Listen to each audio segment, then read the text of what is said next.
Muy bien, señores, son las 10:35 en la Argentina. Y es el momento en que vos y yo vamos a reflexionar sobre un popurrí de cosas que me parece que hay que hablar. No vamos a hablar de un solo tema hoy día, vamos a hablar de varios temas y que tienen que ver, por ejemplo, con la visita del presidente de la Nación, Javier Milei, a los Estados Unidos. Allí, entre otras cosas, fue entrevistado por la BBC de Londres. El presidente Milei dice que evitó responder cuánto cuesta el litro de leche en la Argentina ante una consulta que le hicieron en una entrevista con la BBC de Londres. El mandatario nacional no supo responder cuál es el valor de la leche en el país, pero ante la pregunta retrucó. ¿Usted sabe la cantidad de bienes que tiene una economía? Usted no hace economía desde lo que cuesta un producto en especial, le dijo a la periodista que lo entrevistaba. Ante la insistencia de la periodista de la BBC, que buscaba que el presidente le enviara un mensaje al sector de la población más afectado por el ajuste, Milei consideró que no puede hacer una evaluación macroeconómica por la situación particular de una gente, ¿no? Bueno, dos cosas para decir sobre esto. Primero, que la periodista que lo entrevistaba, siendo de una cadena internacional, no tiene nada que hacer preguntando cosas que tienen que reflejarse en la cuestión doméstica de la Argentina. Que se lo pregunte Fantino acá, la Nata o yo, ¿no? Está bárbaro. Pero vamos a hablar de la cuestión doméstica, de la microeconomía en la Argentina. Por eso te digo, la libertad de prensa a veces es tan estúpida que voy a decir, ¿qué corno es lo que entendieron o dónde estudiaron? ¿No? Ahora, ¿le pueden preguntar a un presidente de la nación cuánto cuesta el litro de leche? Y eso te da una multiplicidad de respuestas. Habrá gente que va a decir, ¿y cómo? Siendo el presidente de la nación no va a saber cuánto cuesta un litro de leche. Con mayor razón si le está llevando a cabo un ajuste que le duele al pueblo, que no lo puede soportar. Entonces está obligado como presidente de la nación a saberlo. Esa sería la respuesta de, digamos, el común de las personas en algún sector. Pero yo te diría que el presidente de la nación no es un repositor de supermercado. El presidente de la nación está para cosas mucho más importantes que saber cuánto cuesta el litro de leche. Eso no significa que no pueda tener una idea de cuánto cuesta el litro de leche, una planta de lechuga, o un kilo de tomate o un kilo de carne en la Argentina. Porque no puede perder la percepción de la realidad. Tiene que conocer claramente cuáles son las tribulaciones, las angustias que está pasando el pueblo al cual él gobierna. No puede perder contacto con la realidad. Pero preguntarle en medio de una entrevista internacional a un presidente cuánto cuesta el litro de leche es con cuanto menos una verdadera idiotez, ¿no? Así que me pareció muy bien la respuesta del presidente en ese sentido. Eso para salvar las distancias. Ahora, si yo lo entrevisto al presidente de la nación en Buenos Aires, aquí en Salta, digo, presidente, mire, ¿sabe cómo le está doliendo a la gente el ajuste? ¿Tiene idea de lo que cuesta un kilo de carne, un kilo de papa, lo que sea? Puedo preguntarle, ¿por qué no? Para saber qué grado de conexión tiene él con la realidad, si ha perdido o no contacto con la realidad, porque él es un creador de la realidad en base al gobierno que está haciendo. Pero si yo estoy a 15.000 kilómetros de ese lugar y donde estoy enviando un mensaje internacional, ¿qué tiene que hacer la BBC de Londres preguntando cuánto cuesta el litro de leche? Ya te das cuenta que es algo absolutamente ridículo. Punto con el tema. Le preguntaron al presidente también, que se armó otro lío terrible. Y me pongo a hablar sobre estas cosas, te lo quiero aclarar por qué. Porque es lo que más se está tuiteando, es lo que más sale en la plana de los diarios, porque en definitiva, bueno, hay una prensa muy fuerte contra Milei. Por eso Milei también es bastante injusto, ¿no? Cuando nos pone a todos en la misma bolsa, a los periodistas, no, que la pauta, que esto y que el otro, ¿no? Le preguntaron a Milei sobre el tema de la visita de David Cameron a las Islas Malvinas. Entonces él dijo, me parece bien que lo visite, él no tiene ningún problema de visitar, porque las Malvinas están en posesión de los ingleses. Estando así, tiene todo el derecho a hacer una visita. Ah, ¿para qué? Se armó un lío, hasta los propios periodistas están divagando a ver qué opinión pueden tener sobre los dichos de Milei. Y Milei es un tipo que reflexiona, pero lo hace con mucha lógica. En el año 1982, los argentinos perdimos una guerra con el Reino Unido. Perdimos una guerra. No romanticemos epopeyas, perdimos la guerra. El reclamo persiste hasta el día de hoy, porque está asentado sobre la base de la justicia, de la legalidad y de los justos títulos. Esa es la pretensión que tiene la Argentina y que no puede ni quiere renunciar. Ahora, todos sabemos que la posesión de las islas están en manos de los ingleses.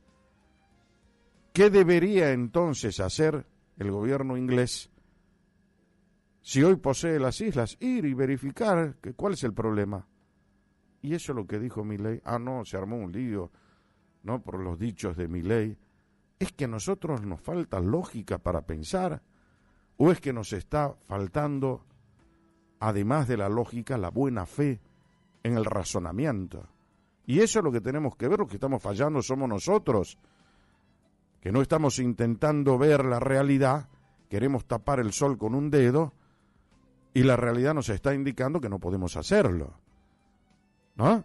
Es siempre buscar algo para incomodar a la persona que queremos oponernos. De eso se trata.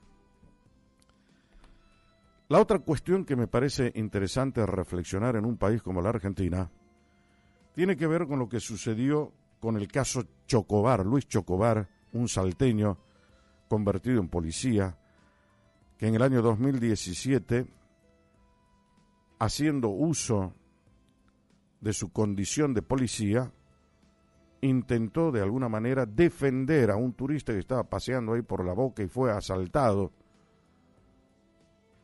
por unos malvivientes, le dio la voz de alto, el tipo no se detuvo y le disparó.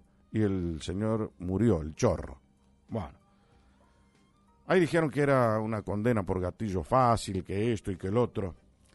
Finalmente la Cámara de Casación porteña anuló el juicio oral y público contra el policía Luis Chocobar y ordenó realizar uno nuevo. Milei dijo, un tiro para el lado de la justicia. Los uniformados son los buenos y los delincuentes son los malos. Aquí se termina con la doctrina Zaffaroni. Viva la libertad, carajo, publicó el jefe de Estado en su cuenta de Twitter. Y la reflexión es esta: la justicia tiene que ir y legitimarse. Por eso es que tiene tan mala imagen social. El 95% de los argentinos no creen en la justicia.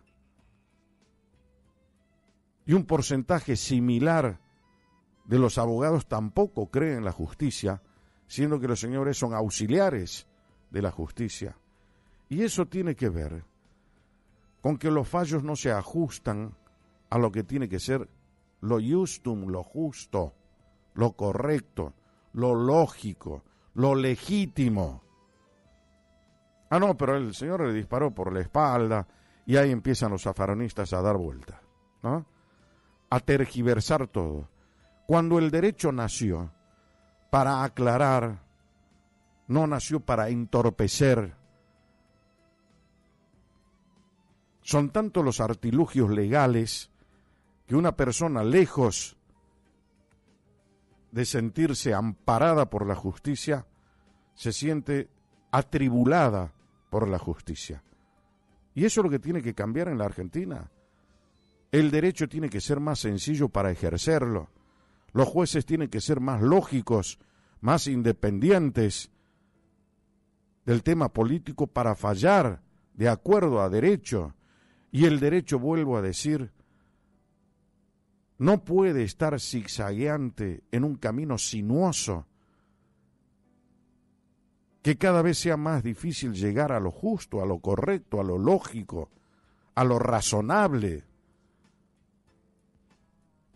Hay miles de tecnicismos legalistas que impiden muchas veces la comprensión de un acto humano, que es la conducta humana sobre la que trabaja el derecho.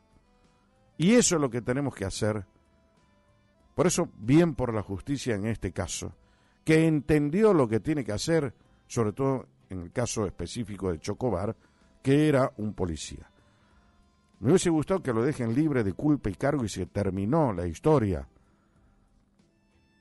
Porque no es solamente examinar cómo se dio el hecho, juzgar el hecho, sino además las consecuencias que tiene el caso Chocobar para el resto de las fuerzas de seguridad. Muchos policías conmovidos por eso dirán, bueno, ¿cómo puedo yo cumplir mi tarea con libertad si estoy viendo que a quien quiso cumplirla le terminaron dando una condena? Entonces el policía, lejos de hacer su labor de policía y de trabajar como tal, ya no lo va a hacer porque ha tenido el escarmiento de lo que le pasó al otro. Esos son los mensajes que tenemos que ver como sociedad. Y la justicia pertenece a la sociedad. El derecho es una ciencia social. Por eso los tecnicismos, los artilugios y toda la historia que se inventó también para que los abogados hagan clean caja, tienen que dejarse de lado. Hay que reformar cosas para que todo sea más sencillo, más humano y al mismo tiempo más fácil de entender y que esté de acuerdo a lo razonable, a lo correcto, a lo justo. Punto con eso. La otra cosa que quiero hablar, estamos ya transitando el mes de mayo. El mes de mayo cobra para nosotros relieve no solamente desde el punto de vista histórico, sino por lo que ha dicho el presidente de la Nación, Milei, la firma del Pacto de Mayo, y específicamente también por otra circunstancia política. La famosa Ley Bases tiene media sanción del Congreso de la Nación, le dio media sanción la Cámara de Diputados y ahora tiene que ir al Senado. Se presumía que una condición sine qua non para estar presente en la firma del Pacto de Mayo era tener la Ley Bases aprobada.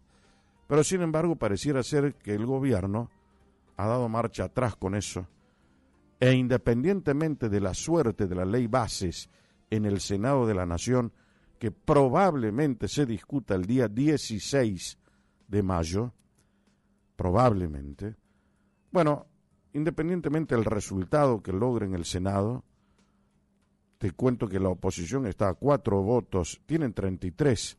Si llegan a los 37 pueden anular y eso vuelve a la Cámara de Diputados y no se puede discutir hasta el año que viene. Chao, se terminó allí. Entonces estamos frente a eso.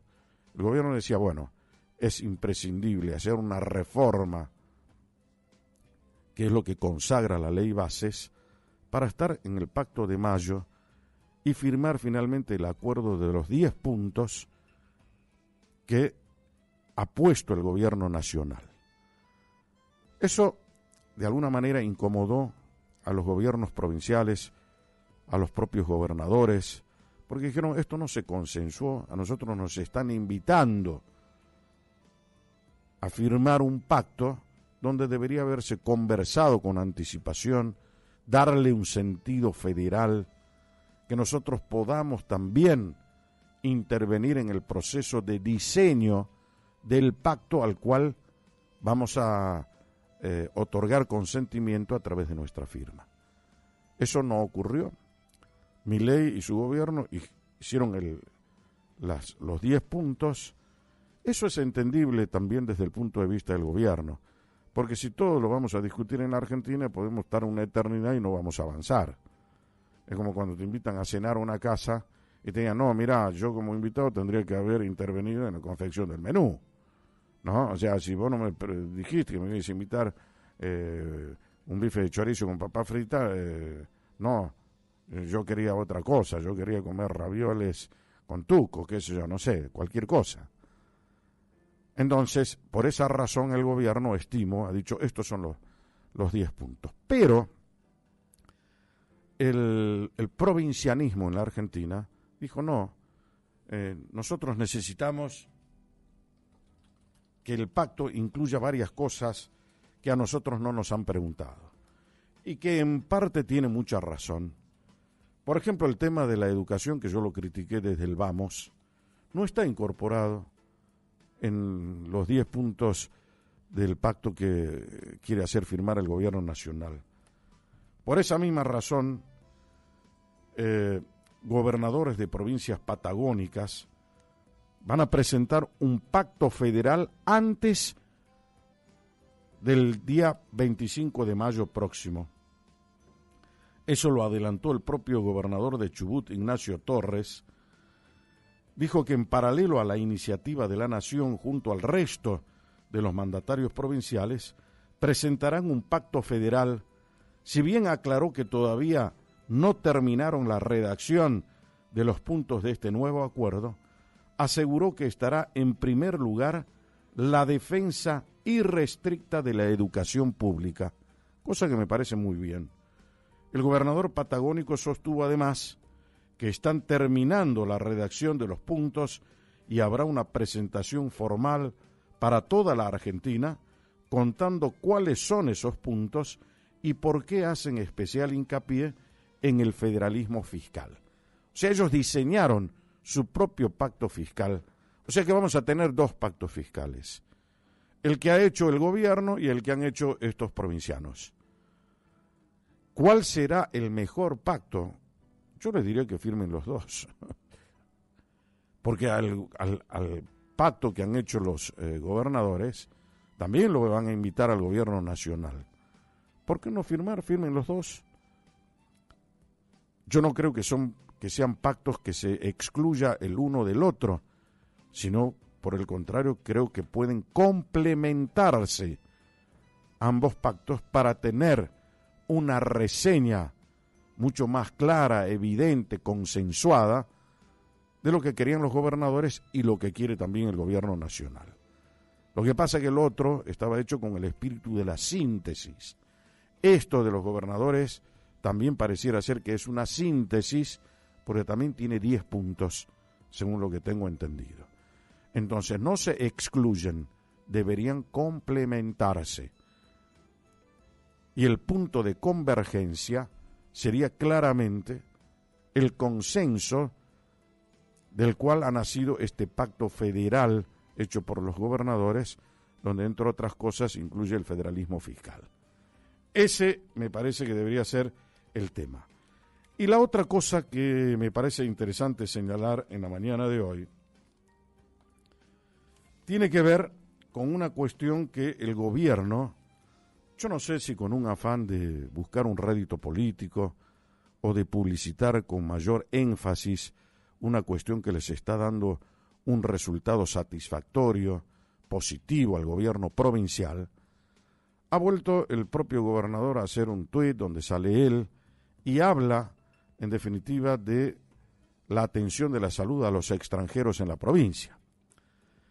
Desde que el gobierno provincial puso en vigencia el decreto 129/24 que establece el arancelamiento de la atención médica a extranjeros no residentes, La demanda de pacientes bajó más de un 90%, acabándose las largas colas y la demora de los turnos.